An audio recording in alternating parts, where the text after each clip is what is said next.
No, that wasn't caused by one of the Formula One cars yesterday. That's happened this morning.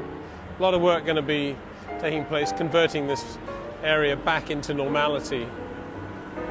And you can see here, you can get a feel for the size of these extra curbs or speed bumps they put in to stop drivers riding over the curbs. You don't really want to have the floor hitting those. No doubt various people did, but very, very nasty bumps.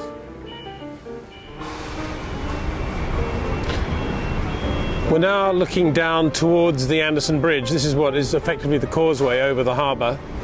And of course at night and on the onboards you don't get any feel for that at all. You just see it as a straight. But here it is in all its glory.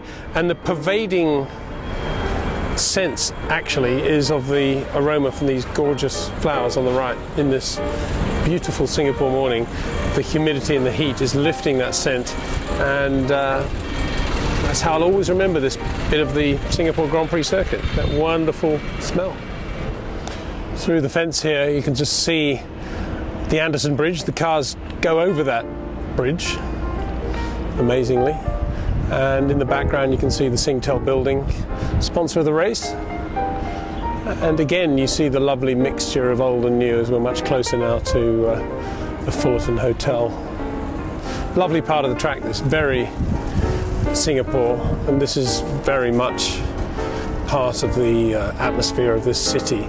There's no way this could be anywhere else in the world but Singapore, that Anderson Bridge and this very, very tight left-hander that leads onto this straight.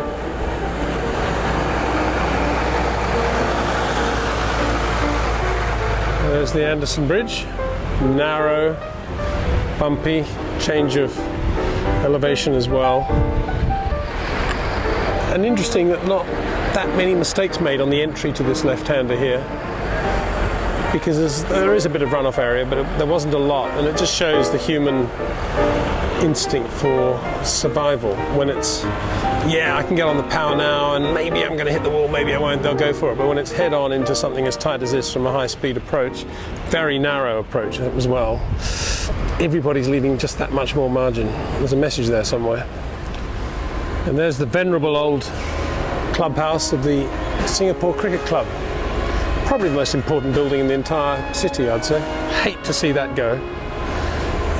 And rumour, there's got to be rumour, that Sebastian Vettel said that he felt that because turns 9 and 10, the Singapore Sling chicane was so bad that ground should be taken from the Singapore Cricket Club to make the corner a bit wider and faster. But I just can't imagine he would have said that. Knowing how much of a cricket lover Sebastian is, it's just too difficult to believe. Anyway, you don't need to have a great imagination to think about this building in the 30s and the 20s, and indeed in the build-up to World War II, and how effectively the band played on with the white flannels and the red leather ball and the willow on the ground behind, even while the Japanese were cycling and riding and walking down through Malaya towards Singapore, Malaya as it was then. Behind it, of course, is the actual ground itself, where they held, I hate to say it, the rock concert for the weekend. Now I'm being slightly pedantic. Of course, that's the obvious place for it, and we'll have a look at that in a second. This is probably how Sebastian Vettel would much prefer, most of the drivers would much prefer to see turns 9 and 10, the Singapore Sling. Already the curbs have been removed, and you can see that it's basically just a way of getting the cars through this left-hander here and the Singapore Cricket Club to the left. But it's a very, very interesting corner in a way, because it's a chicane, it's a fast approach, but it's also in the middle of a left-hander, and that's what makes it difficult. It's not a straight approach, you're braking as you're turning in towards it. Great view there in the grandstands, I think, but certainly a corner that saw much of the action. And where the blue truck is the runoff area, where actually Sebastian Vettel went in the early phase of the race when he was chasing Lewis, or trying to chase Lewis. And that was the first sign, I think, as I said earlier, that the weekend or the night was going to go Lewis's way. There in the foreground is, of course, the most important part of the open space here, and that is the cricket wicket, being abused at the moment, but hopefully they'll get it mown and prepared pretty soon. And then in the background, this small matter of the sound stage and the performing stage for the rock concerts plural that have been taking place over the last 3 days here. And you can just see how central to the Grand Prix circuit this venue is and how ideal it is, and what a great job Singapore have done, actually, being serious now for a second, to integrate this attraction into Formula One. The first year it was held, I think, the concert, there was a bit of a problem with the engine noise versus the music, but they've got the timing pretty right now, as far as I know. And I haven't actually attended any of the concerts, because for me, listening to the Formula One cars actually is music enough over the weekend.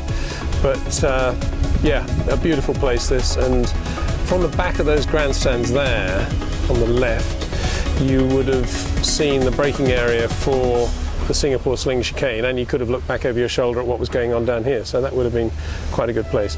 But I can't resist one more look at the venerable cricket club, kind of hidden by all the awnings, but that lovely veranda out the front there, you can just imagine them sitting there gently clapping and applauding the beautifully hit cover drive, even as the grenades were being thrown a few miles away.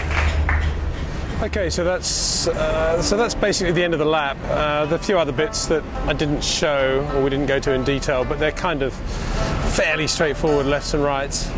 But what I really was intrigued by this year was the this orange facade here, which tells us about an exclusive membership club being built by Philip Stark. There's going to be a hotel, concept hotel, whatever that is. But I'm interested to see it's got the first microclimatic canopy as well. Winner of 2 Green Mark Platinum Awards already. And as much as I do love colonial architecture and the feel of Singapore, I also love Philip Stark. I can't wait to see that place. I'd love to stay there next year, please, if that could be organised. Thank you.